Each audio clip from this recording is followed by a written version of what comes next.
Alerte info, l'Iran sort les missiles de 2 tonnes pendant que les sirènes retentissent en Israël. Nous sommes le mercredi 11 mars 2026, 12e jour de guerre au Moyen-Orient. Il est 3h45 à la une de l'actu. Le corps des gardiens de la révolution iranien affirme que la 37e vague d'attaque est toujours en cours. Pour rappel, ils avaient annoncé des attaques pendant plus de 3 heures et en effet, les offensives envers Israël et les bases américaines dans le Golfe sont incessantes. Selon un journaliste d'Al Jazeera à Téhéran, de nouveaux missiles balistiques Khorramshahr de dernière génération ont été tirés alors que des sirènes retentissent actuellement sur mon application en Israël. Ces missiles seraient équipés d'ogives d'environ 2 tonnes, soit près de 2000 kilos d'explosifs. Le missile Khorramshahr nouvelle génération est présenté comme un missile balistique de grande taille pouvant atteindre environ 13 mètres de long. Les versions précédentes transportaient déjà des charges explosives importantes, mais cette génération disposerait d'une capacité nettement plus élevée avec une ogive plus lourde. Selon les gardiens de la révolution, la portée de ces missiles dépasserait les 1500 à 2000 km, ce qui permettrait d'atteindre des cibles situées profondément dans la région, en particulier le territoire israélien. Autre élément mis en avant, ces missiles seraient capables de manœuvrer dans les airs pour tenter de contourner les systèmes de défense aérienne, y compris les systèmes antimissiles israéliens comme le dôme de fer. Ils indiquent également qu'ils prévoient de cibler désormais progressivement des infrastructures technologiques dans la région.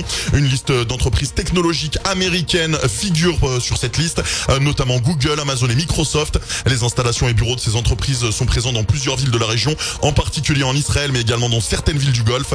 Ces cibles pourraient être visées progressivement dans les prochains jours ou les prochaines semaines. Le communiqué relayé par le journaliste d'Al Jazeera présente ces annonces comme une réponse aux attaques visant les infrastructures iraniennes, notamment les dépôts de carburant, mais aussi les raffineries situées dans la capitale Téhéran. Si ces menaces venaient à être mises en œuvre dans les prochains jours, cela pourrait marquer une nouvelle étape dans l'escalade militaire dans la région, avec un élargissement possible des cibles et une intensification du conflit. Toutes ces informations, vous les avez eues en avant-première sur notre page X. Dessus, vous retrouverez tout ce que je ne peux pas vous montrer ici, notamment plusieurs vidéos confirmant explicitement la censure imposée par le gouvernement israélien qui nous sont parvenus ce soir. Un journaliste BBC Perse qui parle d'une situation critique à Tel Aviv, avec une ville en grande partie paralysée, des rues désertes, de nombreux commerces fermés et une circulation très limitée.